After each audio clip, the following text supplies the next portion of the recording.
전 세계 50개국이 참가한 행사에서 안제이 두다 폴란드 대통령님이 직접 한국 전시장을 방문하셨습니다. 대통령님은 전시장을 둘러보시며 한국 방산 기술에 대해 극찬했고 폴란드 국영방송에서 이 장면을 전 국민에게 생중계했다고 하는데요. 과연 무슨 일이 있었던 걸까요? 안녕하세요. 저는 폴란드에서 국방부 소속 방산 전문가로 일하고 있는 31살 레나라고 합니다. 아직 젊은 나이지만 이미 폴란드 방위산업 분야에서 주목받는 인재로 꼽힌답니다. 어릴 적부터 군사 역사와 첨단 기술에 관심이 많았어서 대학에서도 국제관계학을 전공하고 졸업 후 바로 국방부에 입사했어요. 제가 정말 큰 주목을 받게 된 계기는 작년 12월에 한국 기업 하나와 폴란드가 체결한 K9 자주포 152문 도입 계약 체결이 있습니다. 이 당시 계약 규모가 무려 3조 원이 넘는 대형 사업이었어서 저도 밤낮 없이 한국 측 자료를 검토하고 자료를 분석해서 보고서를 작성했던 기억이 생생합니다. 당시 부하 슈차크 국방장관님을 보좌하며 이 계약을 위한 상세한 보고 자료를 작성하는 데 중요한 역할을 했답니다. 특히 기억에 남는 건 K9PL 모델에 대한 보고서 작성 과정이에요. 이 모델은 K9 자주포를 폴란드군의 특별한 요구사항에 맞춰 개량한 모델인데 저희 폴란드의 사격 통제 및 전장관리 시스템과 완벽하게 호환되도록 설계가 되었습니다. 이 과정에서 제가 한국 엔지니어들이 보내온 기술 자료를 꼼꼼히 분석하고 정리하면서 한국 방산 기술의 우수성과 섬세함에 정말 감탄을 금치 못했답니다. 아니나 다를까 K9 자주포를 개량한 K9PL은 단순히 수입된 무기가 아니라 폴란드의 국방 체계에 완벽히 통합된 시스템이 되었고 이러한 성과로 인해 저는 국방부 내에서 폴란드의 별이라는 별명까지 얻게 되어 한국과 한화에 대해 깊은 감사의 마음을 갖게 되었어요. 이 일이 있고 난 후 올해 9월 드디어 국제방산 전시회 MSPO가 폴란드에서 열렸습니다. MSPO는 93년부터 매년 폴란드에서 개최되는 세계 최대 규모의 방위산업 전시회로서 이번엔 제가 행사 준비를 위한 종합 보고서를 작성하는 중요한 임무를 맡았어요. 특히 한국 기업들의 참가 자료를 준비하는 데 큰 공을 들였죠. K9 자주포의 성공 이후 한국의 방산 기술에 대한 우리나라의 관심이 하늘을 찌를 듯이 높아졌거든요. 하나뿐만 아니라 LI진엑스, 현대로템 등 한국의 주요 방산 기업들의 최신 기술과 하나하나 꼼꼼히 분석했답니다. 때로는 밤을 새워가며 기술 사양을 검토하고 우리 군의 니즈와 매칭되는 부분을 찾아내느라 정신없었죠. 이런 우리의 관심을 아는 지 행사 첫날 안제이 두다 폴란드 대통령님께서도 직접 전시장을 방문하셨어요. 대통령님은 전시장을 둘러보시며 우리에게 필요한 것은 안보라며 안보를 3번이나 외치셨는데 그 모습을 보며 가슴이 뭉클해졌답니다. 사실 우리나라의 지정학적 위치와 역사적 경험을 생각하면 이 말씀의 무게가 얼마나 무거운지 잘 알 수 있거든요. 폴란드는 역사적으로 강대국들 사이에서 수많은 고난을 겪었어요. 18세기 말에는 러시아에 의해 분할되어 123년 동안이나 독립국가로서의 지위를 잃었고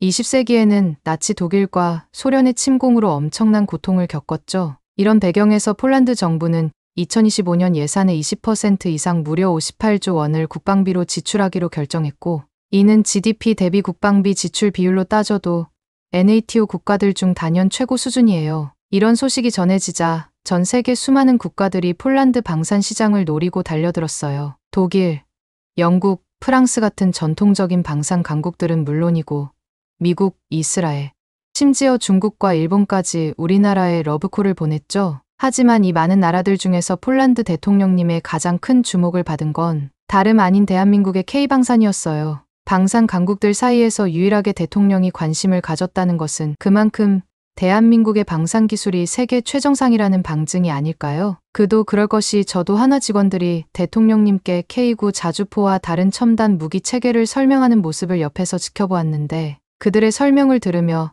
방산 전문가인 저 역시 감탄을 금치 못했거든요. 한화 직원들은 K9 자주포의 우수한 기동성과 화력을 설명하면서 특히 폴란드의 지형과 기후에 맞춰 어떻게 최적화되었는지를 상세히 풀어냈어요. 단순히 한국의 방산 기술은 방산 무기를 납품하는데 그치는 것이 아니라 그 나라의 군대에 최적화된 모듈로 업그레이드까지 가능했습니다. 한화 직원들은 K9 자주포의 우수한 기동성과 화력은 물론 K 전차의 첨단 전자장비와 방호력, 그리고 천궁 II 미사일 방어 체계의 요격 능력 등을 상세히 설명했어요. 대통령님께서도 이 부분에 특히 각별한 관심을 보이셨는데 더욱 충격적인 건 이런 모든 과정을 폴란드 국영 방송 전 국민에게 생중계했다는 거예요. 한국 방산의 위용이 전국에 실시간으로 전해지면서 우리 국민들의 관심도 폭발적으로 늘어났죠. 실제로 다음날 출근길에서 택시 기사님부터 회사 동료들까지 모두가 한국 무기에 대해 이야기하더라고요. 우리도 저런 무기를 가질 수 있다니 정말 안심이 된다.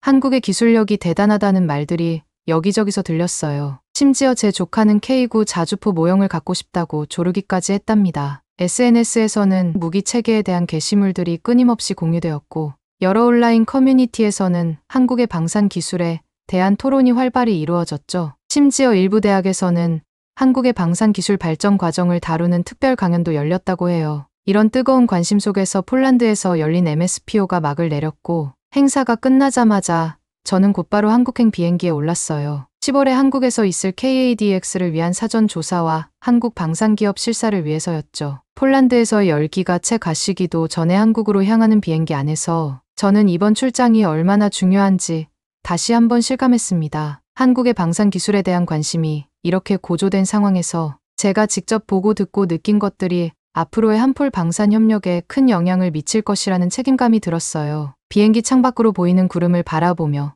저는 이번 한국 방문에서 어떤 새로운 발견을 하게 될지 기대에 부풀었답니다. 설레는 마음으로 인천공항에 도착했어요. 그런데 그때였습니다. 공항 도착장을 빠져나오는 그 찰나 제 휴대폰이 요란하게 울렸어요. 그 전화 한 통화로 순간 제 얼굴에서 핏기가 싹 가시고 머릿속은 하얗게 변하고 말았습니다. 동료의 목소리는 긴박했어요. 레나, 큰일 났어. 중국이 신형 로봇개를 공개했어. 그 말을 듣는 순간 손에 들고 있던 여행 가방을 떨어뜨릴 뻔한 충격을 받았습니다. 중국이 캄보디아와의 합동 군사훈련에서 기관총이 장착된 신형 로봇개를 선보였다는 거였죠. 특히 미국, 한국, 그리고 우리 폴란드를 포함한 NATO 국가들의 반응이 심상치 않았답니다. 더 큰 문제는 중국 측의 반응이었어요. 그들은 제가 작성할 보고서에 이 로봇개에 대한 내용이 포함되면 한중 관계에 악영향을 미칠 수 있다며 강하게 압박했죠. 심지어 캄보디아 시아누크빌 인근 레암항의 중국 해군 기지 건설 의혹에 대해서도 언급하지 말라고 요구했어요. 택시를 타고 호텔로 향하는 동안 저는 이 소식이 가져올 파장에 대해 곰곰이 생각해 봤어요. 특히 미국, 한국, 그리고 우리 폴란드를 포함한 NATO 우방국들 사이의 관계를 고려하면서도 중국 측 보고서 압박을 피하는 보고서를 작성하는 게 쉽지 않아 보였습니다. 이런 복잡한 상황 속에서 저는 해결책을 찾기 위해 고심하고 있었어요. 그러던 중 호텔에 도착했고 체크인을 하고 로비에 나왔을 때 뜻밖의 사람을 만나게 됩니다. 우연히 한국의 국제관계 전문가인 박 교수님을 만나게 된 거죠. 박 교수님은 서울대학교 정치외교학부의 석좌 교수이자 동아시아 안보연구소장이신 박성훈 교수님이었어요. 그분의 동아시아 군사 균형의 변화와 한국의 대응 전략이라는 책은 제가 학생 때부터 늘 참고하던 명저였죠. 그는 세미나를 끝내고 집으로 귀가하는 중이라 했습니다. 박 교수님은 중국의 로봇개 개발이 가져올 영향을 군사적, 외교적, 경제적 측면에서 분석해 주셨어요. 특히 인상 깊었던 것은 박 교수님의 삼각균형 이론이었어요. 미국, 중국, 그리고 동남아 국가들 사이의 복잡한 역학관계를 마치 물리학의 삼각형 구조처럼 설명하시는데 그 통찰력에 감탄했답니다. 레나 씨, 이 로봇개 기술은 단순한 무기가 아닙니다. 이것은 새로운 형태의 전략적 지렛대가 될 수 있어요. 특히 동남아 국가들의 입장에서는 이 기술이 중국과의 관계를 재정립하는 계기가 될 수 있죠. 박 교수님의 이 말씀은 제게 큰 깨달음을 주었어요. 덕분에 보고서의 큰 틀을 잡을 수 있었고 특히 각국의 반응을 예측하는 데 많은 도움을 받았답니다. 그러나 여전히 해결되지 않은 문제가 있었어요. 바로 이 기술의 윤리적 측면과 실제 전장에서의 심리적 영향이었죠. 이 부분에 대해서는 박 교수님도 이는 우리 정치학자들의 영역을 넘어서는 문제라고 말씀하셨어요. 그분과의 대화는 3시간 넘게 이어졌고 헤어질 때쯤에는 제 노트북에 빽빽하게 메모가 채워져 있었답니다. 박 교수님의 도움으로 보고서에 큰 그림은 그릴 수 있게 되었지만 여전히 그 빈틈을 채우기 위해서는 다른 관점이 필요하다는 것을 느꼈어요. 이런 상황에서 저는 급히 이 신형 로봇개가 국제관계에 미칠 영향에 대한 보고서를 작성하라는 지시를 받았어요. 갑작스러운 지시에 제 머릿속은 혼란스러웠고 한국 방산기업들을 방문하며 즐겁게 보낼 거라 기대했던 일정이 한순간에 무너져 버렸죠. 결국 저는 호텔 방 안에 갇힌 신세가 되었어요. 창밖으로 보이는 서울의 아름다운 가을, 풍경과는 대조적으로 제 앞에는 수많은 자료와 노트북 화면만이 가득했답니다. 밤낮 없이 자료를 분석하고 보고서를 작성하는 과정은 정말 힘들었어요. 이렇게 해서 3-4일 만에 보고서 하나를 뚝딱 만들어내야 했어요. 10월에 열릴 MSPO 준비도 해야 하고 신규 보고서도 빨리 만들어야 하는 데다 한국 방산기업들 방문은 또 언제 할지 정말 앞이 막막했죠. 그럼에도 각성된 상태로 계속 보고서를 써야 했기에 저는 아메리카노 커피를 달고 살 수밖에 없었어요. 어쩌면 그나마 유일한 위안이 아침마다 거의 매일 카페에 들러 커피를 사는 것이었다고 봐도 과언이 아니었습니다. 아침마다 방문하는 카페로 향하는 거리는 불과 200m 정도의 짧은 거리였지만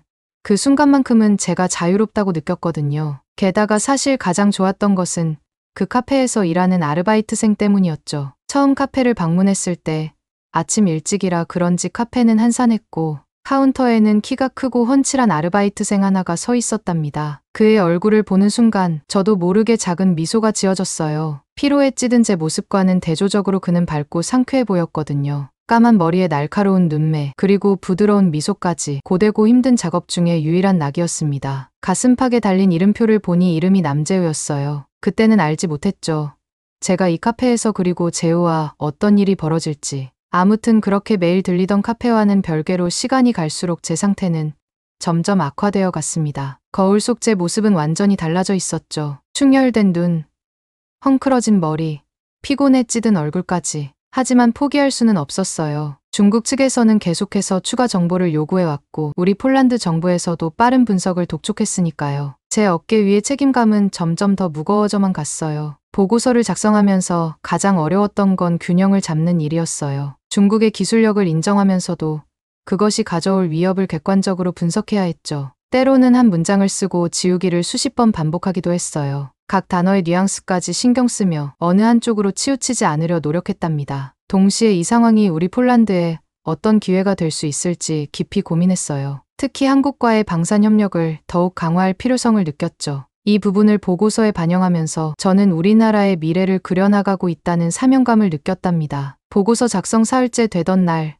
저는 정말 한계에 다다랐어요. 충혈된 눈은 모니터를 똑바로 보기조차 힘들었고 지끈거리는 머리는 마치 망치로 두들리는 것 같았죠. 그런데도 보고서는 아직 절반도 완성하지 못한 상태였어요. 중국의 로봇계 기술이 가져올 국제 정세의 변화를 분석하는 일이 이렇게 복잡할 줄은 몰랐답니다. 그래서 잠시라도 머리를 식히고 싶어 평소보다 30분 정도 일찍 숙소를 나섰어요. 늘 가던 카페에서 평소처럼 아메리카노를 주문하고 한 모금 마시면서 카페를 나섰습니다. 그런데 그때였어요. 카페를 나선 지 얼마 지나지 않아 아르바이트생 재호가 뛰어나왔습니다. 저는 순간 깜짝 놀랐어요. 아무리 피곤하고 머리가 떡진 상태지만 키 크고 잘생긴 아르바이트생이 갑자기 저한테 말을 걸 이유가 없잖아요. 최대한 정신을 똑바로 차리고 그 입술에서 무슨 말이 나올지 기다리고 있었습니다. 손님, 아까 이걸 떨어뜨리신 것 같아요. 그의 목소리는 부드럽고 따뜻했습니다. 그의 손에 보니 제가 흘린 돈이 들려 있었어요.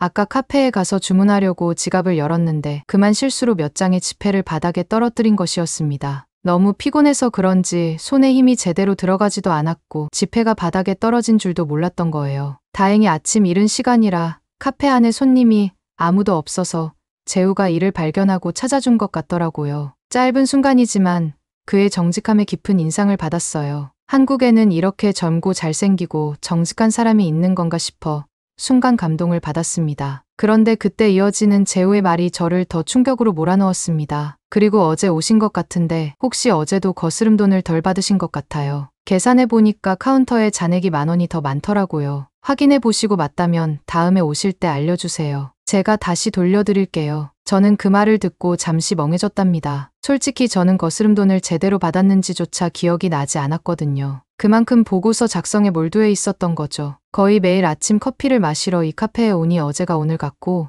오늘이 내일 같고 완전 비몽사몽이었던 겁니다. 재우의 말을 듣고 그제야 내가 정말 어제도 거스름 돈을 제대로 확인도 안 하고 나왔던 건가 생각이 들었습니다. 어서 숙소로 돌아가서 어제 거스름 돈을 안 받은 것인지 제대로 세어보고 확인해 보겠다는 마음이 들었죠. 그러면서 저는 뭔가 설렘을 느꼈습니다. 한국이라는 나라에 와서 무언가 업무가 아닌 개인적인 약속이 생긴 것 같은 마음에 가슴이 쿵쾅거렸어요. 물론 거스름 돈도 제가 제대로 받은 것인지 그 답을 재우에게 알려줬어야 했고 솔직히 말하면 재우와 다시 마주치고 대화를 나누고 싶은 마음이 들었거든요. 4일 밤낮을 복잡한 국제 정세와 씨름하느라 지쳐있던 제게 재우는 마치 한 줄기 빛 같았답니다. 카페를 나서면서 뒤돌아본 재우의 모습이 자꾸 눈에 아른거렸어요. 그의 미소, 그의 목소리, 그의 친절함과 정숙함까지 이 모든 것들이 제 마음 한구석에 따뜻하게 자리 잡았답니다. 그런데 그런 설렘도 잠시, 그날 저녁 저는 갑작스러운 전화를 받고 큰 충격을 받았습니다. 수학이 너무 들려오는 상사의 목소리는 심각했죠. 중국 측에서 갑자기 추가 자료를 요구해 왔다는 거예요. 이럴 수가.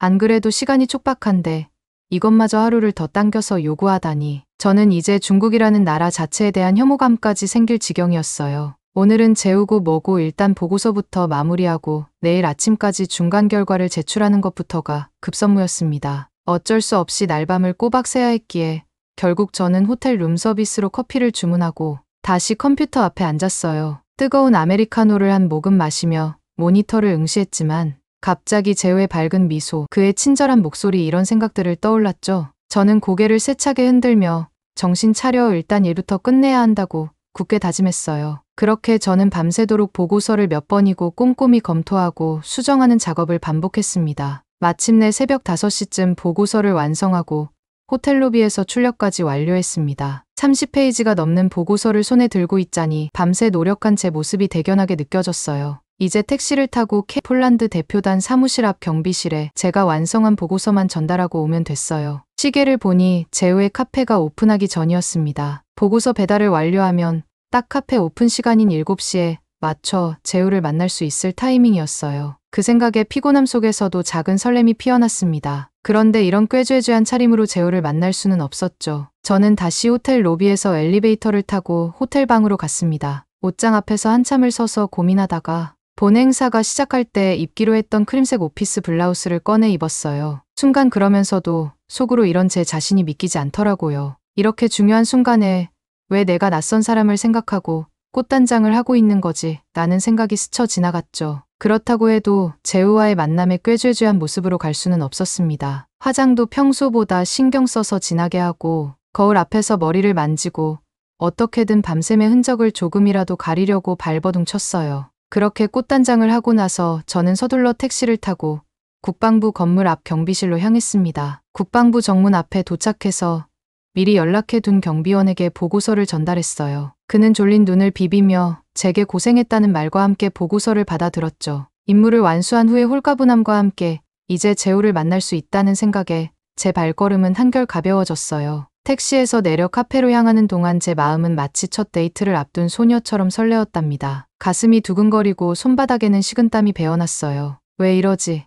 그냥 카페 아르바이트생일 뿐인데 라고 생각하면서도 재우의 미소를 떠올리면 자꾸만 입꼬리가 올라가는 걸 어쩔 수 없었죠. 카페 앞에 도착해서 저는 거울처럼 비치는 유리창에 제 모습을 비춰봤어요. 밤새 일한 흔적을 지우려 애썼지만 여전히 눈가의 피곤함은 감출 수 없었죠. 그래도 최선을 다해 단장한 제 모습이 어제의 피곤해 보이던 모습보다는 한결 나아 보였어요. 심호흡을 크게 하고 용기를 내어 카페 문을 열었습니다. 차가운 금속 손잡이의 감촉이 제 손바닥을 간지럽혔고 문이 열리면서 들려오는 종소리와 함께 진한 커피 향이 제 코끝을 스쳤어요. 그리고 그 순간 제 눈은 자연스럽게 카운터를 향했고 그곳에서 재우의 밝은 미소를 만나길 간절히 바랐답니다. 그렇게 카페 안으로 들어섰지만 저는 이내 큰 충격으로 그 자리에 얼어붙게 되었습니다. 제 눈앞에 펼쳐진 상황은 직접 두 눈으로 보고도 도저히 믿기 힘든 상황이었습니다. 재우가 보이지 않았기 때문입니다. 카페 어느 곳에도 재우가 없었어요. 혹시 주방에 있나 싶어 목을 길게 빼 안쪽을 살펴보기도 하고 구석구석을 눈으로 더듬어 보았지만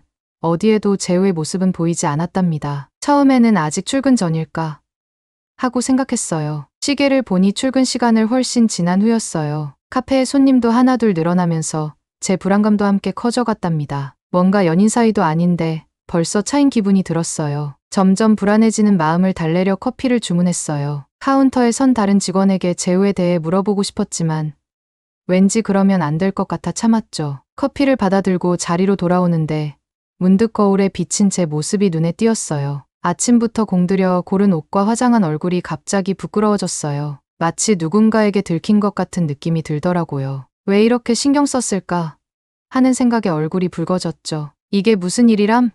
하는 생각이 계속 머릿속을 맴돌았어요. 커피를 마시다 말고 한숨을 쉬기를 반복했죠. 분명 어제까지만 해도 여기 있었는데 왜 오늘은 보이지 않는 걸까요? 이유를 알 수 없는 상황에 제 마음은 점점 더 복잡해져 갔답니다. 이럴 거면 미리 연락처라도 물어봤어야 했는데 너무 일만 한다고 상황 판단을 제대로 못한 것 같아 제 자신에게 화가 나는 듯했어요. 복잡한 마음을 안고 공원을 지나 숙소로 향하는 중 저는 또 한 번 믿기지 않는 광경을 목격했습니다. 울창한 나무들 사이로 저 멀리 재우의 모습이 보이는 거예요. 까만 머리카락이 햇빛에 반짝이는 모습이 틀림없었죠. 순간 제 심장이 쿵하고 다시 뛰는 것을 느꼈어요. 마치 롤러코스터를 탄 것처럼 아찔한 느낌이 들었어요. 피곤했던 몸에 갑자기 전기가 온몸을 관통한 것처럼 활기가 돌았어요. 이대로 놓치면 평생 후회할 거야 라는 생각이 번개처럼 스쳐 지나갔어요. 저도 모르게 발걸음이 빨라졌고 곧 동시에 핸드백에서 작은 거울을 꺼냈어요. 거울에 비친 제 모습을 가다듬고 머리 쓸어 넘기면서 화장도 고치고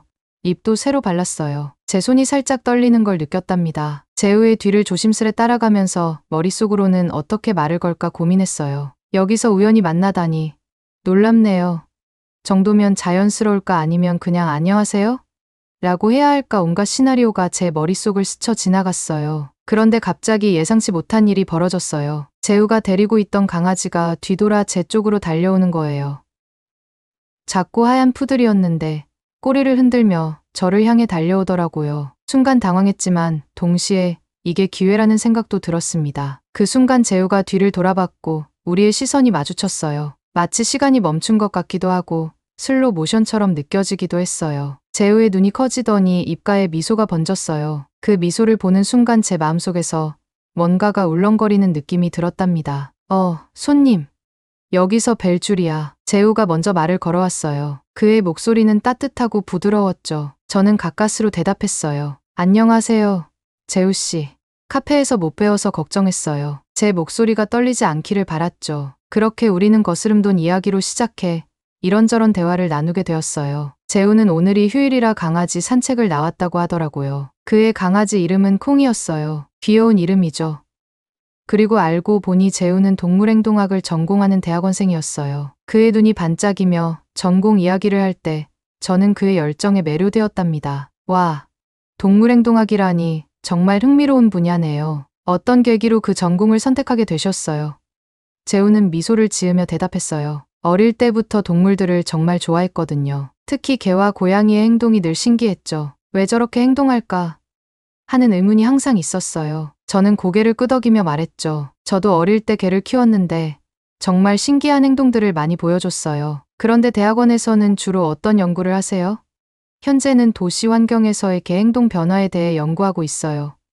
재우가 설명했어요. 도시화가 반려동물의 행동에 미치는 영향을 분석하는 거죠. 꽤 흥미로운 결과들이 나오고 있어요. 그러면서 재우는 이 연구가 앞으로 도시 계획이나 반려동물 정책에도 도움이 될 수 있을 거라고 덧붙였어요. 그의 이야기를 들으면서 저는 재우의 학문에 대한 진지함과 열정의 깊은 인상을 받았어요. 단순히 좋아하는 분야를 공부하는 것을 넘어서 그 지식을 사회에 어떻게 기여할 수 있을지 고민하는 모습이 정말 멋져 보였죠. 그의 말 한마디 한마디에 담긴 열정과 통찰력이 저를 더욱 매료시켰답니다. 이런 대화를 나누다 보니 제가 작성 중인 보고서 내용이 떠올랐고 자연스럽게 그 이야기로 화제를 돌리게 되었어요. 중국의 로봇계 개발과 그것이 가져올 윤리적 문제에 대해 이야기하게 되었어요. 재우는 이에 대해 정말 흥미로운 견해를 제시해 주었죠. 그는 로봇계가 가져올 수 있는 긍정적인 면과 부정적인 면을 균형 있게 설명해 주었고 특히 동물 윤리의 관점에서 이 문제를 바라보는 새로운 시각을 제시해 주었답니다. 재우와의 우연한 만남은 마치 어둠 속의 한 줄기 빛 같았어요. 마치 오래된 퍼즐의 마지막 조각을 찾은 듯한 기분이었답니다. 그의 말을 들으며 저는 새로운 통찰을 얻게 되었어요. 단순히 군사적, 정치적 관점에서만 이 문제를 바라보던 제 시야가 넓어지는 느낌이었죠. 동시에 재우의 지적인 모습에 더욱 매력을 느꼈답니다. 호텔로 돌아와 최종 보고서 작성에 몰두하면서 제 손가락은 키보드 위에서 더욱 바빠졌어요. 모니터 화면에 비치는 창밖의 서울 야경이 제 열정을 더욱 불태웠죠. 중국의 로봇계 기술을 단순히 군사적 위협이나 정치적 도구로만 보지 않고 그것이 가져올 수 있는 다양한 측면을 균형 있게 서술하려 노력했어요. 때로는 긍정적인 면을 강조하다가도 다음 순간 부정적인 영향을 생각하며 문장을 수정했죠. 특히 이 기술이 동물 윤리에 미칠 영향을 고려하면서 제 마음속에는 복잡한 감정이 교차했어요. 전쟁의 잔혹함과 동물 보호라는 두 가지 상반된 개념 사이에서 균형을 잡으려 노력하는 과정이 마치 고개를 하는 것 같았답니다. 며칠 동안 저는 거의 호텔 방에서 나오지 않았어요. 룸서비스로 끼니를 해결하면서 때로는 재우에게 메시지를 보내 조언을 구하기도 했죠. 그의 답장은 항상 제게 새로운 관점을 제시해 주었고 이는 보고서의 깊이를 더해 주었어요. 마침내 보고서가 완성되었을 때 저는 지치면서도 희열에 가득 찬 기분이었어요. 중국, 한국, 폴란드 이 세 나라의 이해관계를 균형 있게 담아내려 노력했고 특히 한풀 방산 협력에 대한 새로운 비전을 제시하는 데 심혈을 기울였죠. 각 문장 각 단어가 제 열정과 고민의 결과물이라는 생각에 가슴이 뭉클해졌어요. 보고서를 마무리 짓고 나니 마치 어깨에서 큰 짐을 내려놓은 것 같았어요. 그동안의 긴장과 스트레스가 한순간에 녹아내리는 듯했죠. 하지만 잠시의 여유도 없이 곧바로 KADX 준비에 돌입해야 했답니다. 10월이 코앞으로 다가오면서 저는 마치 시간과 싸우는 듯한 나날을 보냈어요. 회의실을 뛰어다니고 밤늦게까지 자료를 검토하고 한국 측 관계자들과 끊임없이 소통하는 와중에도 가끔씩 재우와 주고받는 메시지가 제게는 작은 위안이 되었습니다. 때로는 그날 본 재미있는 광고에 대해 때로는 한국 음식에 대한 감상을 나누며 우리는 서로의 일상을 조금씩 공유했어요. 그의 메시지를 볼 때마다 제 입가에는 자연스럽게 미소가 번졌답니다. KADX 개막을 앞둔 지금 제 마음은 마치 롤러코스터를 탄 것처럼 오르내리고 있어요. 설렘과 긴장이 교차하는 이 느낌이 참 이상하네요. 10월부터 시작될 이 대규모 행사에서 저는 폴란드 대표단의 핵심 멤버로서 중요한 역할을 맡게 되었거든요. 한국의 첨단 방산 기술을 직접 눈으로 확인하고 제가 그토록 공들여 작성한 보고서의 내용을 현장에서 검증할 수 있다는 생각에 가슴이 두근거려요. 그리고 오늘 저녁 마지막 점검을 끝내고 잠깐의 여유를 가질 수 있었어요. 그 짧은 시간 저는 재우와의 만남을 선택했고 한강공원에서 우리는 천천히 걸으며 이야기를 나눴어요. 노을이 지는 한강을 배경으로 재우의 부드러운 목소리와 따뜻한 미소는 그동안의 긴장을 녹여주는 것 같았어요. 그렇지만 또 한편으로는 KADX가 10월 6일에 끝난다는 사실이 자꾸 머릿속을 맴돌았어요. 마무리 정리 작업까지 하고 귀국한다고 해도 10월 중순에는 폴란드로 돌아가야 한다는 생각에 마음이 싱숭생숭해졌습니다. 우리의 이별이 눈앞에 다가와 있다는 현실이 갑자기 실감나더라고요. 하지만 재우의 연락처를 알고 있다는 사실이 작은 위안이 되었어요. 이 좋은 감정을 간직한 채로 앞으로도 자주 연락하고 만날 수 있지 않을까 하는 희망이 생겼죠. 폴란드로 돌아가더라도 우리의 인연이 여기서 끝나지 않을 거란 믿음이 생겼어요. 저와 재우의 만남이 폴란드와 한국의 방산기술 신뢰만큼이나 단단해지길 바랍니다. 오늘 사연은 여기까지입니다. 어떻게 들으셨나요? 한국 K방산이 전통적인 방산 강국 중에서도 뛰어난 수준이라니 정말 놀랍습니다. 더불어 레나와 재우의 관계도 더 깊어지고 좋은 관계로 발전하기를 바랍니다. 오늘 사연이 재미있으셨다면 구독과 좋아요 한 번만 눌러주세요. 댓글도 많이 달아주시고요. 저는 더 좋은 사연으로 찾아뵐게요. 감동도서관이었습니다. 감사합니다. 여기 인도 방송에서 스타워즈처럼 레이저를 쏘는 장면을 보여주고 있는데요. 전 세계 모든 나라가 실패했지만 한국만 유일하게 성공한 세계 최초의 기술이라고 합니다. 과연 무슨 일이 있었던 걸까요? 안녕하세요. 저는 인도 뉴델리의 글로벌 테크 솔루션즈에서 소프트웨어 엔지니어로 일하고 있는 프리아 샤르마예요. 인도 공과대학교 문바이 캠퍼스를 졸업하고 이곳에 취직한 지 어느덧 3년이 되어가네요. 매일 아침 사이버시티의 번잡한 거리를 지나 회사로 향하는 길에 저는 늘 다양한 얼굴들을 마주치곤 해요. IT 회사의 특성상 우리 회사에는 정말 다양한 국적의 사람들이 모여 있어요. 인도, 중국, 미국, 유럽 등 세계 각국의 기술력을 한데 모아 새로운 결과물을 만들어내는 과정이 때론 힘들지만 늘 흥미진진해요. 하지만 이렇게 다양한 배경을 가진 사람들과 일하다 보면 서로 배려하는 것이 정말 중요하죠. 문화적 차이로 인한 오해를 피하기 위해 항상 조심하고 서로의 의견을 존중하려고 노력합니다. 그렇지만 아무리 노력해도 코드가 맞지 않는 사람이 늘 있기 마련이에요. 특히 저는 중국인 동료들과 일할 때면 묘한 긴장감이 느껴져요. 이건 단순히 개인적인 호불호의 문제가 아니라 우리나라와 중국 사이의 복잡한 역사 때문이라고 생각해요. 1962년 중국인도 전쟁의 아픈 기억이 아직도 양국 관계에 그림자를 드리우고 있거든요. 히말라야 산맥의 국경 분쟁으로 시작된 이 전쟁은 짧았지만 우리 양국 관계에 깊은 상처를 남겼어요. 게다가 최근 중국의 1대1로 정책은 우리 인도의 이익을 위협하고 있다고 해요. 중국이 파키스탄을 통해 아라비아해로 진출하려는 시도가 우리 인도를 견제하는 것 같아 불편한 마음이 드는 거죠. 이런 복잡한 관계 속에서 일하다 보니 때로는 업무 외적인 감정을 제어하기 힘들 때도 있답니다. 특히 중국인 동료 리 메이와 일할 때면 더욱 그래요. 그녀의 거만한 태도와 끊임없는 자국 자랑에 짜증이 나곤 합니다. 지난주에도 리 메이는 팀 회식에서 중국의 5G 기술이 세계 최고라며 1시간 내내 떠들어댔어요. 심지어 우리 인도의 IT 기반을 후진적이라고 표현하기도 했죠. 누구나 자신의 나라에 대한 자부심을 가지고 있고 특히 외국에서 일할 때는 그 마음이 더 강해지는 것 같아요. 저도 인도인으로서 우리나라의 장점을 자랑스럽게 생각하니까요. 하지만 다른 나라를 깎아내리면서 자국을 높이는 건 좀 아니라고 봐요. 특히 인도를 후진적이라고 표현한 건 정말 듣기 거북했죠. 사실 인도의 IT 기술은 세계적으로 인정받고 있고 우리나라의 주요 IT 대학들은 세계 랭킹에서도 상위권을 차지하고 있거든요. QS 세계 대학 순위를 보면 인도 공과대학들이 컴퓨터 과학 분야에서 중국 대학들보다 훨씬 더 높은 순위에 있어요. 제가 졸업한 IIT 문바이만 해도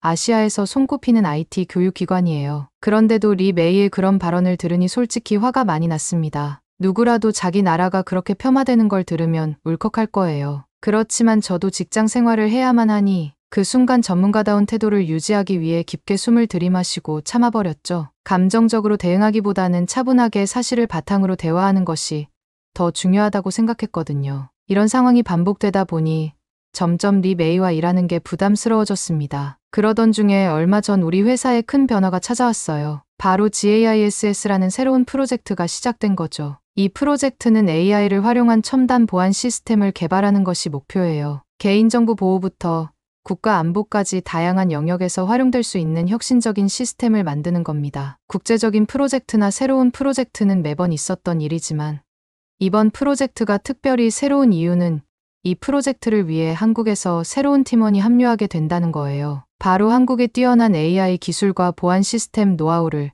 우리 프로젝트에 접목하기 위해서죠. 삼성전자의 갤럭시 휴대폰이 전 세계에 널리 퍼져 있는 것처럼 한국 IT의 우수성도 우리 IT 회사에 널리 퍼져 있었어요. 하지만 처음 이 소식을 들었을 때 솔직히 저는 다른 방향으로 걱정이 좀 됐습니다. 한국 IT 기술의 우수성에 대한 의심이 아니라 한국인도 중국인 리 메이처럼 자국에 대한 프라이드와 거만함을 보이지는 않을까 하는 걱정이었어요. 아무튼 그렇게 GAISS 프로젝트의 시작은 우리 팀에 신선한 바람을 몰고 왔고 특히 한국에서 온 이은성이라는 엔지니어의 합류는 더욱더 큰 변화였죠. 처음 그를 봤을 때 단정한 정장 차림에 조용하고 겸손해 보이는 인상이었어요. 리 메이와는 다르게 겸손해 보이면서 부드러운 미소와 공손한 인사는 첫인상부터 좋게 만들었어요. 그런데 그런 부드러운 모습도 잠시 이은성이 자기소개를 시작하는 순간 그의 눈빛은 마치 촛불이 환하게 밝혀지는 것처럼 변하는 걸 느꼈어요. 그는 서울대학교 컴퓨터공학과를 졸업했다고 말했는데 그 순간 회의실 분위기가 긴장감으로 가득 찼습니다. 서울대는 세계적으로 유명한 대학인 거기다가 컴퓨터공학을 전공했다면 정통 한국산 IT 수재가 분명했거든요. 이어서 이은성은 한국의 세계적인 반도체 기술과 5G,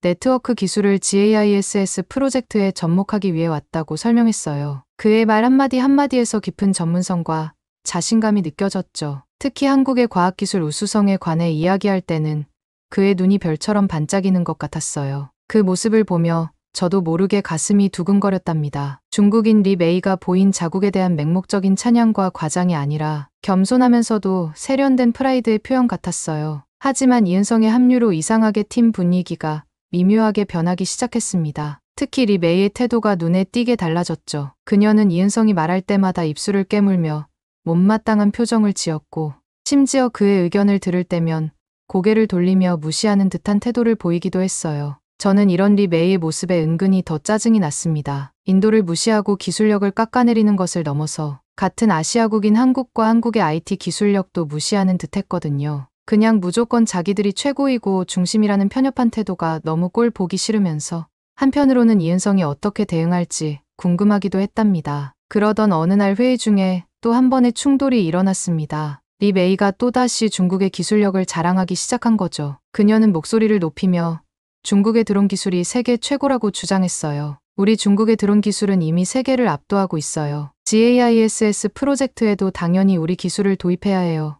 라고 말했죠. 그때였어요. 조용히 앉아있던 이은성이 천천히 입을 열었습니다. 그의 목소리는 차분했지만 눈빛은 강렬했죠. 중국의 드론 기술이 뛰어난 건 사실입니다. 하지만 한국에는 그 드론을 격추하는 레이저 무기가 있습니다. 순간 회의실이 얼어붙은 듯 조용해졌어요. 중국의 드론 기술을 논하는데 그걸 격추하는 한국 기술을 말하다니요. 이은성의 발언은 마치 폭탄을 투하한 것 같았어요. 그의 말은 정면으로 리 메이의 자존심을, 그리고 중국 IT 기술의 우월성을 박살내겠다는 선전포고처럼 들렸거든요. 순간 회의실의 공기가 얼어붙는 듯했고 모든 사람의 시선이 일제히 이은성에게 집중됐죠. 리 메이는 얼굴이 붉어지면서도 여전히 비웃는 듯한 표정을 지었어요. 그녀는 목소리를 높이며 말했죠. 무슨 스타워즈 영화 촬영하는 것도 아니고 그런 게 실제로 있다고요? 우리 중국의 드론 기술은 최첨단이라 레이더에 잡히지 않을 정도로 작고 정교해서 초파리 정도로밖에 인식되지 않아요. 그런 걸 격추한다는 건 말도 안 되는 소리예요. 리 메이의 말에 회의실의 긴장감은 더욱 고조됐어요. 그녀의 주장대로라면 중국의 드론 기술은 정말 대단한 거니까요. 하지만 동시에 저는 이은성이 어떻게 대응할지 궁금했습니다. 그의 차분한 표정에서는 여전히 자신감이 느껴졌거든요. 그러자 이은성은 미소를 지으며 차분하게 설명을 이어갔어요. 네.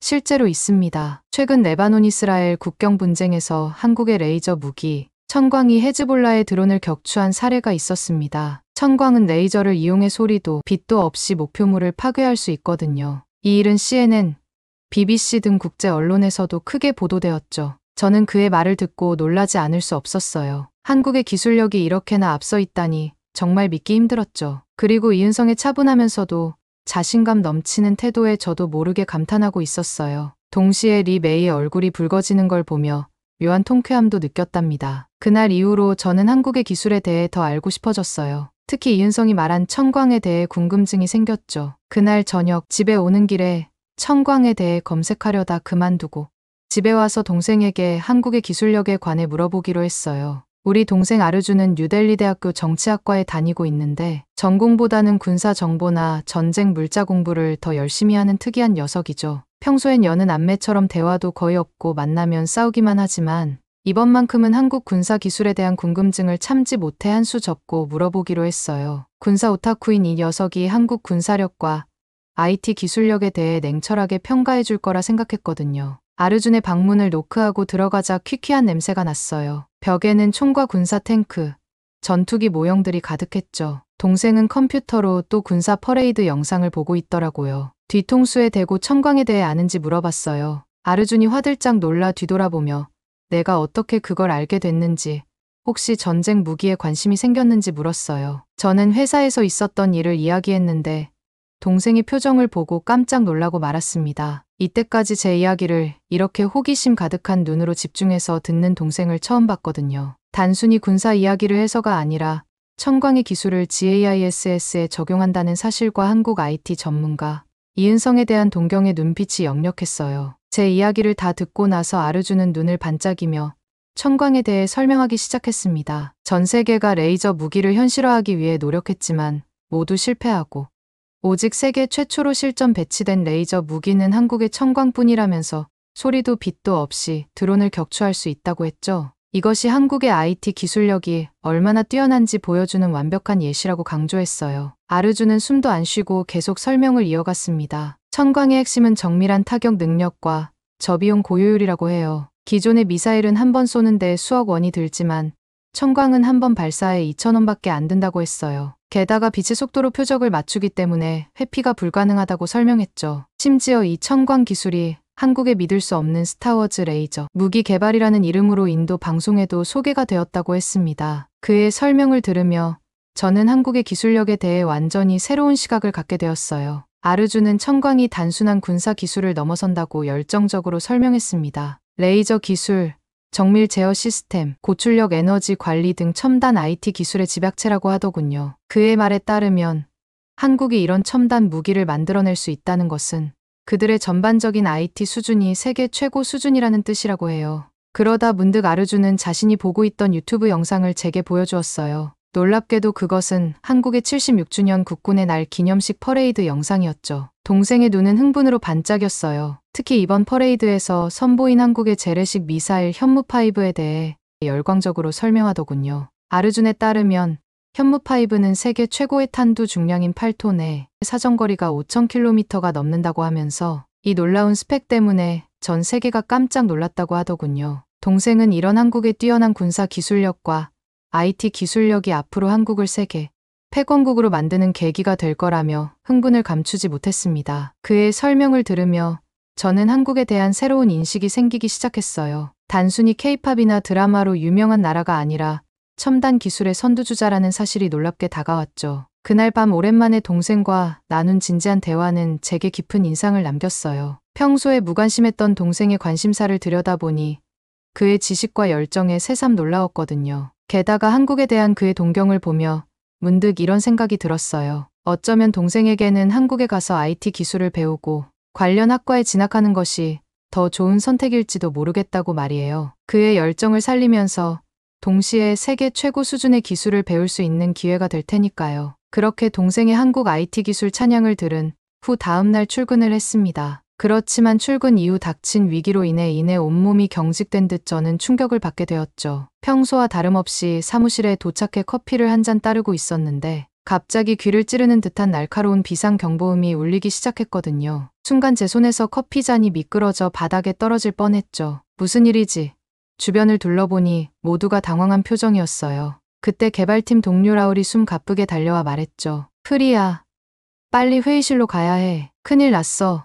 불안한 마음을 안고 회의실로 향했어요. 복도를 지나는 동안 경보음은 계속해서 울려 퍼졌고 동료들의 발걸음 소리가 어지럽게 들려왔습니다. 회의실 문을 열자 이미 대부분의 팀원들이 모여 있었어요. 모두의 얼굴에 긴장감이 가득했죠. 팀장님이 회의실 앞에 서 계셨는데 평소의 침착한 모습은 온데간데 없고 이마에 땀방울이 맺혀 있었습니다. 그분의 표정을 보자 제 심장이 더 빠르게 뛰기 시작했답니다. 저희 회사에서 추진 중인 GAISS 프로젝트의 모든 데이터가 저장된 메인 서버에서 이상 징후가 감지된 거죠. 우리 팀의 네트워크 모니터링 담당자인 카산이 갑자기 메인 서버에 해킹 시도가 있다고 소리쳤어요. 순식간에 사무실이 발칵 뒤집혔습니다. 모든 컴퓨터 화면이 깜빡이더니 검은 화면으로 바뀌었고 그 위에 붉은색 해골 모양과 함께 블라인드 화면이 펼쳐졌습니다. 팀장님이 즉시 비상대책회의를 소집했고 우리는 서둘러 회의실로 모였답니다. 팀장님이 긴장된 목소리로 현재 상황 보고를 요청하셨어요. IT 보안 책임자인 라울이 해커들이 방화벽을 뚫고 메인 서버에 접근했다고 답변했죠. 현재 모든 데이터에 접근하려 시도 중이지만 다행히 미리 준비한 보안 프로토콜이 작동해서 완전한 데이터 유출은 막았다고 해요. 하지만 시간이 얼마 없다고 했죠. 팀장님이 고개를 끄덕이시며 백업 시스템 상황을 물으셨어요. 라울이 백업은 안전하지만 접근하려면 보안키가 필요하다고 대답했어요. 그리고 그 키는 이라고 말하면서 리 메이를 바라봤습니다. 순간 모두의 시선이 보안키 관리 담당자인 메이에게 향했어요. 리 메이가 자신만만하게 일어나 걱정하지 말라며 화웨이의 최신 3단 폴더블 폰의 보안키를 안전하게 저장해뒀다고 말했어요. 리 메이가 자신만만하게 화웨이 폰을 꺼내 들었을 때 모두의 집중도는 극에 달하였습니다. 그녀는 우아한 동작으로 3단 폴더블 폰을 펼치기 시작했죠. 그런데 그때였어요. 두 번째 화면을 펼치는 순간 갑자기 이상한 소리가 들리면서 뚝 하는 소리와 함께 화면에 미세한 균열이 생기더니 순식간에 그 균열이 거미줄처럼 퍼져나갔어요. 옆에서 지켜보면서도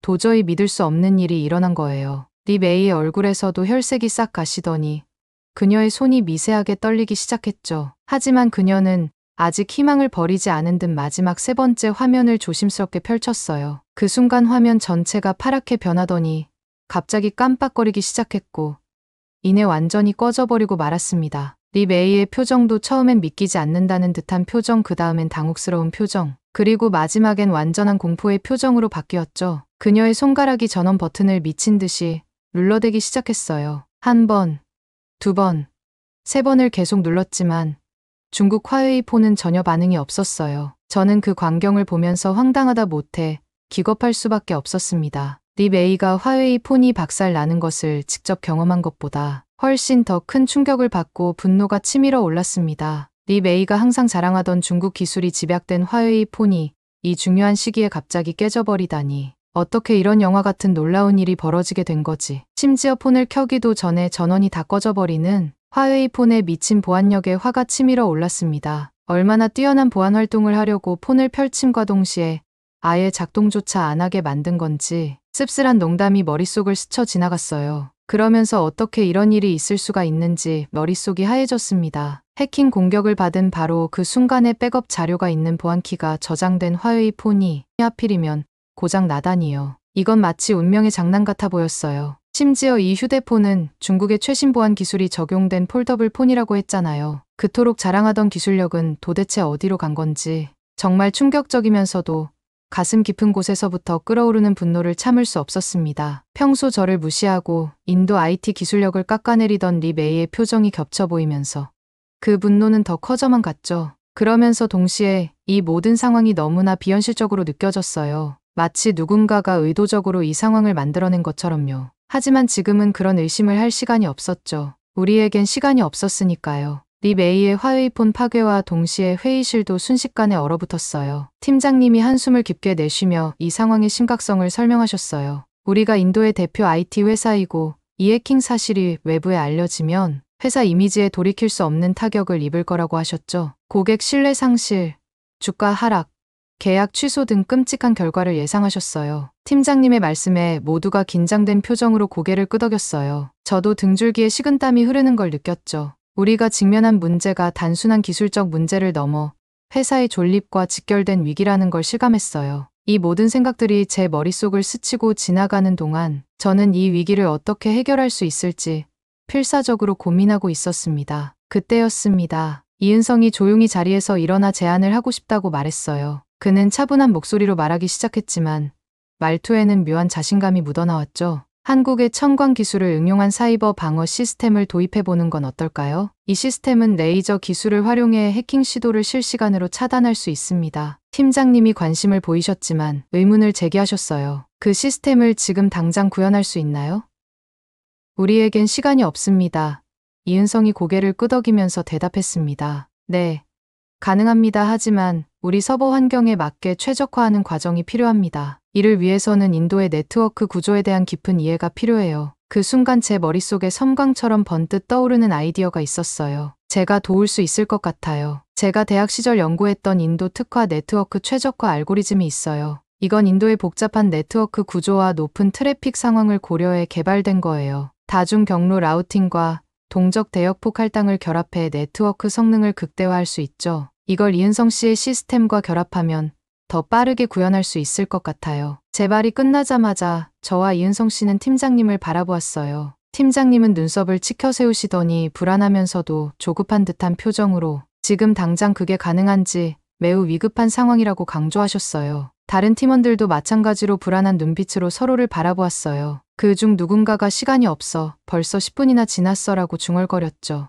이은성이 고개를 끄덕이고 저를 바라봤어요. 프리아 씨의 아이디어는 매우 훌륭해요. 제 시스템의 실시간 위협 탐지 모듈과 프리아 씨의 알고리즘을 통합하면 우리 네트워크에 최적화된 방어 체계를 구축할 수 있을 겁니다. 그 후 우리는 신속하게 보안 통제실로 이동했어요. 이곳은 회사의 모든 네트워크 트래픽을 모니터링하고 제어하는 핵심 시설이었죠. 벽면을 가득 채운 대형 모니터들에는 실시간으로 변화하는 네트워크 상태가 표시되고 있었어요. 이은성과 저는 나란히 앉아 각자의 워크스테이션을 가동했어요. 이은성의 화면에는 첨광 시스템의 복잡한 코드가 표현되고 제 화면에는 인도 특화 알고리즘이 떠 있었죠. 우리는 광 케이블로 두 시스템을 물리적으로 연결했어요. 시간이 흐를수록 팀장님의 얼굴에는 초조함이 역력했습니다. 얼마나 더 걸릴 것이냐며 우리에겐 시간이 없다고 재촉하셨죠. 다른 팀원들도 안절부절 못하는 모습이었어요. 누군가는 손톱을 물어뜯고 또 다른 이는 다리를 떨고 있었어요. 그 와중에 리 메이는 구석에 앉아 아무 말도 못하고 고개를 푹 숙인 채 부서진 폰의 액정만 바라보고 있었습니다. 그녀의 모습에서 깊은 자책감이 느껴졌죠. 하지만 우리는 포기하지 않았어요. 이은성이 실시간 위협 탐지 모듈을 입력하는 동안 저는 다중 경로 라우팅 알고리즘을 최적화했어요. 우리의 손가락은 키보드 위에서 쉴 새 없이 움직였습니다. 이은성의 얼굴에 맺힌 땀방울이 그의 집중도를 말해주고 있었죠. 저 역시 심장이 빠르게 뛰는 것을 느끼며 모든 신경을 집중했습니다. 가끔 서로의 화면을 확인할 때마다 우리의 눈빛 속에는 불안과 희망이 교차했어요. 주변의 긴장감은 점점 고조되고 있었어요. 팀장님은 초조한 듯 계속해서 시계를 확인하셨고 다른 팀원들의 숨소리가 점점 거칠어지는 게 느껴졌죠. 리 메이는 여전히 구석에서 움츠러든 제 죄책감에 사로잡힌 듯 보였어요. 마침내 시스템 통합의 마지막 단계에 도달했을 때 이은성이 제게 알고리즘 최종 연동을 부탁했습니다. 그의 목소리에는 긴장감과 기대감이 묻어 있었죠. 저는 깊은 숨을 들이쉬고 고개를 끄덕였어요. 손가락이 미세하게 떨리는 것을 느끼며 이제 모든 것이 이 순간에 달려있다는 걸 실감했습니다. 엔터키를 누르는 그 짧은 순간 시간이 멈춘 것 같더라고요. 회의실은 숨소리조차 들리지 않을 만큼 조용해졌고 모든 시선이 메인 스크린에 고정되었죠. 제 심장은 마치 터져나갈 것처럼 빠르게 뛰고 있었어요. 그 찰나의 순간 수많은 생각들이 스쳐 지나갔죠. 실패하면 어쩌지? 회사는 어떻게 될까? 내 커리어는? 이은성과의 협력은 정말 옳은 선택이었을까? 불안과 의심이 물밀듯이 밀려왔죠. 그때였어요. 됐다. 라고 라울이 외쳤습니다. 그리고 성공했습니다. 라울의 외침이 정적을 깨뜨렸어요. 저는 이제 된 건가라는 생각이 들면서도 순간 이 기적 같은 순간이 믿기지 않았습니다. 하지만 메인 스크린의 녹색 신호를 보자 안도감과 기쁨이 한꺼번에 밀려왔죠. 회의실에 환호성이 울려 퍼졌어요. 이은성과 저는 서로를 바라보며 환하게 웃었어요. 그의 눈에서 기쁨의 눈물이 맺히는 걸 보고 저도 모르게 눈시울이 붉어졌죠. 우리의 협력이 이 위기를 극복한 거예요. 그 이후 팀장님이 감격에 찬 목소리로 말씀하셨습니다. 이은성의 혁신적인 기술과 제 지역 특화 지식이 완벽하게 조화를 이뤘다고 칭찬해 주셨죠. 그분의 목소리가 살짝 떨리는 걸 느낄 수 있었어요. 이은성을 바라보며 저는 한국의 기술력과 한국 사람들의 차분함 그리고 뛰어난 문제 해결 능력에 감탄하지 않을 수 없었습니다. 그날의 위기를 극복한 후 사무실 전체의 안도감과 함께 묘한 흥분이 감돌았습니다. 특히 이은성을 바라보는 팀원들의 눈빛이 확연히 달라졌죠. 전에는 그저 새로운 외국인 직원이었다면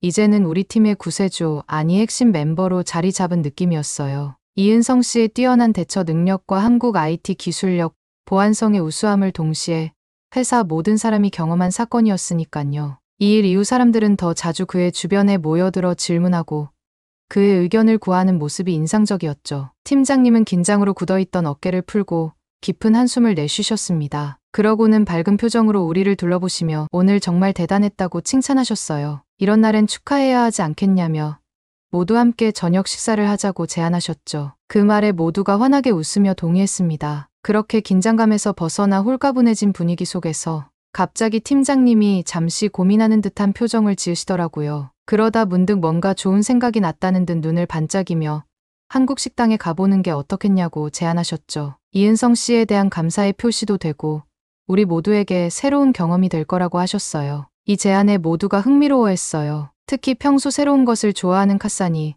그 제안이 정말 좋다고 큰 소리로 외쳤죠. 저도 속으로 기대가 되더라고요. 라면이나 김치는 먹어봤지만 정통 한국 식당은 처음이었거든요. 우리는 근처에 있다는 인서울 가든이라는 한국 식당으로 향했어요. 사무실에서 걸어서 10분 정도 거리였는데 가는 동안 모두 한국 음식에 대한 기대와 호기심을 나누었죠. 이 모든 상황이 저에겐 새롭고 신선했어요. 위기를 함께 극복한 후에 이 단합된 분위기, 그리고 다른 문화를 경험하려는 팀원들의 열린 마음이 정말 좋아 보였죠. 식당 문을 열고 들어서는 순간 마늘과 고추, 그리고 뭔가 달콤한 향이 식욕을 자극했습니다. 벽에는 한글로 쓰인 메뉴판과 함께 화려한 한국 드라마 포스터들이 걸려 있었어요. 특히 눈에 띄는 건 대장금이라는 드라마 포스터였는데 한복을 입은 배우의 모습이 인상적이었죠. 우리는 큰 원형 테이블에 자리를 잡았어요. 팀장님이 중앙에 앉으시고 우리는 그 주변을 둘러싸듯 앉았죠. 자리에 앉자 팀장님이 이은성에게 우리를 위해 좋은 메뉴를 추천해달라고 부탁하셨어요. 이은성이 가장 잘 알 테니까요. 이은성은 기쁜 듯이 환하게 웃으며 고개를 끄덕이더라고요. 그러고는 메뉴판을 펼치며 설명을 시작했죠. 우리 팀을 위해 특별히 불고기, 비빔밥 그리고 김치찌개를 추천한다고 했어요. 이 음식들이 한국의 대표적인 요리라고 하면서 각 요리에 대해 상세히 설명해 주었어요. 그의 설명을 들으며 모두의 눈이 반짝였습니다. 특히 라울이 정말 맛있게 들린다며 손뼉을 쳤죠. 음식이 나오자 모두 호기심, 어린 눈으로 바라보았어요. 색색의 채소들이 올려진 비빔밥, 김치찌개의 빨간 국물, 그리고 달콤한 향이 나는 불고기까지 모든 것이 새롭고 신기해 보였죠. 저도 조심스레 비빔밥을 한 숟가락 떠먹었는데 그 순간 입안 가득 퍼지는 다양한 맛에 깜짝 놀라고 말았습니다. 고소한 참기름 향, 아삭한 채소의 식감, 그리고 매콤한 고추장의 맛이 어우러져 정말 특별했습니다. 저도 모르게 감탄사를 내뱉었고 그러자 다른 팀원들도 하나둘 음식을 맛보기 시작했어요. 카사는 김치찌개를 한 숟가락 먹고는 맵다고 외치면서도 계속해서 숟가락을 들고 있더라고요. 그렇게 우리는 새로운 맛과 문화를 경험하며 오늘의 성공을 자축하는 특별한 저녁 시간을 보냈답니다. 그런데 그때 갑자기 팀장님이 뜻밖의 이야기를 꺼내더라고요. 요즘 자신의 딸이 한국 드라마, 특히 흑백요리사라는 드라마에 푹 빠져 있다고 하셨죠. 그 말에 이은성의 눈이 반짝였어요. 그는 그 드라마가 한국 요리를 소재로 한 것이며 전 세계적으로 화제가 되고 있다고 설명했어요. 특히 흑백요리사는 3주 연속 비영어권 글로벌 부분 1위를 했고 코리아 예능이 3주 연속 1위를 한 건 이번이 처음이라고 이야기했습니다. 팀장님은 고개를 끄덕이며 딸이 그래서 한국을 너무 좋아하며 그 드라마를 보고 한국 음식에 관심이 생겨 집에서 김치도 만들어 먹는다고 말씀하셨어요. 이 말에 모두가 웃음을 터뜨렸죠. 저는 한국 문화가 이렇게 멀리 인도까지 영향을 미치고 있다는 게 신기했어요. 그때 이은성이 조심스레 흑백요리사에서 비빔 대왕님이 부른 비빔송을 불러도 되겠냐고 물었어요.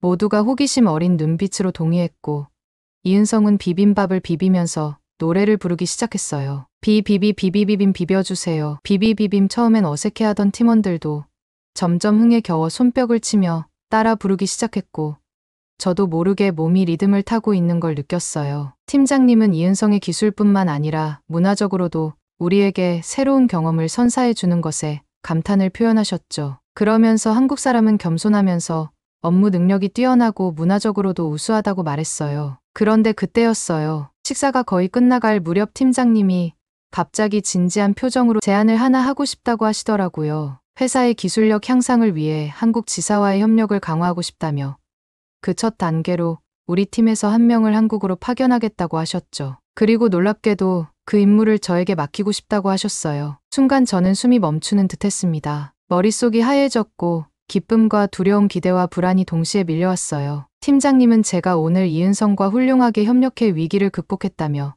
제 능력과 적응력을 높이 평가하셨습니다. 한국에서 새로운 기술을 배워오면 우리 팀에 큰 도움이 될 거라고 하셨죠. 저는 말을 잇지 못하고 그저 고개를 끄덕였어요. 이은성이 제게 따뜻한 미소를 지어주었고 다른 팀원들도 축하한다는 듯 손뼉을 쳐주었습니다. 리 메이는 회식 내내 연신 고개를 숙이고 있다가 제가 한국 지사로 파견이 결정된 순간 고개를 살짝 들어 저를 쳐다보더라고요. 자존심이 상한 듯 했지만 한국의 기술력과 중국 기술력의 차이를 실감하는 순간이었겠죠. 그 순간 저는 통쾌함과 함께 저의 IT 경력의 새로운 모험이 시작되는 것을 느꼈답니다. 집에 도착해 제일 먼저 동생 아르준에게 제가 한국으로 가게 되었다는 소식을 전하자 제 예상대로 정말 부러워하더라고요. 그러면서 아르준이 깜짝 놀랄 만한 소식을 전해주었어요. 그 애도 최근 한국 서울대학교 정치외교학과로 교환학생을 준비하겠다고 결심했다는 거예요. 우리 남매가 거의 동시에 한국행을 준비하게 된 것이죠. 아르준은 한국의 정치 시스템과 외교 정책,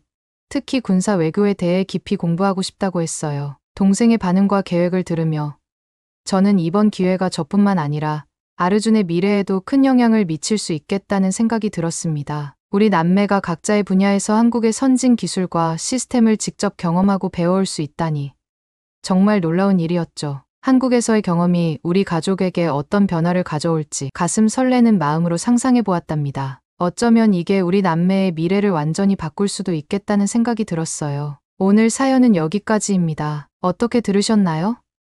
오늘 사연이 재미있으셨다면 구독 버튼과 좋아요 한 번만 눌러주세요. 댓글도 많이 달아주시고요. 저는 더 좋은 사연으로 찾아뵐게요. 감동도서관이었습니다. 감사합니다. 탄두 중량 8톤은 세계에서 가장 무거운 중량입니다. 이건 사실상 핵무기나 다름없습니다. 사정거리 5,000km는 일본은 물론 중국 본토까지 타격할 수 있습니다. 대체 무슨 짓을 한 겁니까? 여기 아시아 AI 혁신 포럼에서 중국 군사 전문가가 한국의 신형 무기에 대해 우려하며 미사일 개발을 자제해야 한다고 성토하고 있는데요. 과연 무슨 일이 있었던 걸까요? 안녕하세요.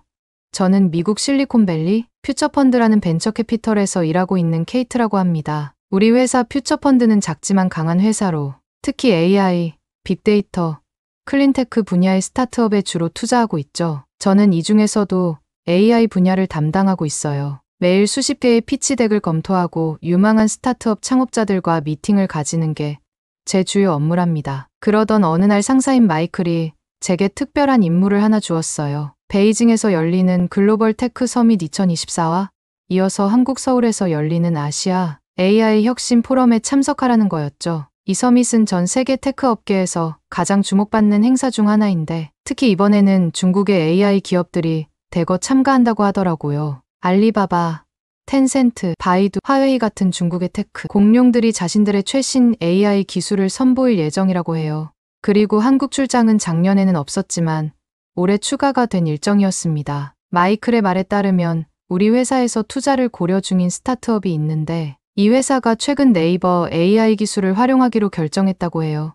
이번 기회에 네이버 기술력을 직접 확인해보고 한국의 AI 기술 동향도 살펴보고 오라는 지시였죠. 출장 준비를 위해 저는 작년에 이 서밋에 다녀온 소피아 김을 만나 조언을 구했어요. 소피아는 중국과 한국의 기술 현황에 대해 흥미로운 이야기를 들려주었죠. 소피아에 따르면 중국은 14억이라는 거대한 내수 시장을 바탕으로 독특한 디지털 생태계를 구축하고 있다고 했습니다. 특히 인공지능과 빅데이터 분야에서 눈부신 발전을 이루고 있다고 하더라고요. 그리고 한국에 대해서도 흥미로운 얘기를 들었어요. 소피아는 특히 한국 IT를 경험하려면 포럼보다는 대중교통과 결제 시스템처럼 한국 국민들의 일상 속을 잘 관찰해 보라고 강조했습니다. 한국 국민들의 삶과 IT 기술 체감도가 전 세계 IT 미래를 직접 체험하는 여정이 될 거라고 표현하더라고요. 소피아의 말을 들으니 정말 제가 아시아의 두 기술 강국을 연속으로 방문할 수 있는 기회를 얻게 되었구나 실감할 수 있었어요. 베이징으로 떠나기 전 저는 중국과 한국의 주요 기술 기업들에 대해 공부하고 현지 문화도 익혔습니다. 특히 AI 관련 최신 트렌드와 각국의 정책 동향도 꼼꼼히 살펴봤죠. 이번 기회를 통해 제 경력에 큰 도약을 이룰 수 있길 기대하면서요. 이렇게 철저히 준비한 끝에 드디어 베이징 다신 국제공항에 도착했답니다. 공항에 발을 딛는 순간 활기 넘치는 도시의 분위기가 온몸으로 느껴지더군요. 하지만 세부적으로는 부족한 모습들이 보이면서 기대와는 조금 달라졌어요. 2019년에 개장했다는 이 공항은 겉보기에는 현대적이었지만 내부 시설은 생각보다 낡아 보였거든요. 에스컬레이터 몇 개가 고장 나 있었고 안내 전광판도 간간히 깜빡거렸습니다. 왜 수리를 이렇게 늦게 하는 걸까? 사람들이 많이 이용하는 곳인데 괜찮을까 하는 생각이 머릿속을 스쳐 지나갔습니다. 이런 광경을 보며 제가 상상했던 중국의 미래 도시의 모습과는 조금 다르다는 걸 느꼈어요. 그렇게 호텔로 향하는 택시를 기다리며 주변을 둘러보고 있을 때 누군가 제 이름을 불렀어요. 케이트 씨, 맞죠? 고개를 돌려보니 한 남자가 환한 미소로 다가오고 있었습니다. 그는 자신을 원우라고 소개했는데 퓨처펀드에서 투자를 고려 중인 한국 스타트업의 CEO더라고요. 옆에는 왕밍이라는 중국인 남성도 있었는데 그는 이번 서밋의 중국 측 주최자 중 한 명이라고 했습니다. 세 명이서 택시를 함께 타고 호텔로 향했어요. 왕밍은 차 안에서 계속 중국의 IT 기술에 대해 열정적으로 이야기했습니다. 중국 IT 기술에 대한 자부심뿐만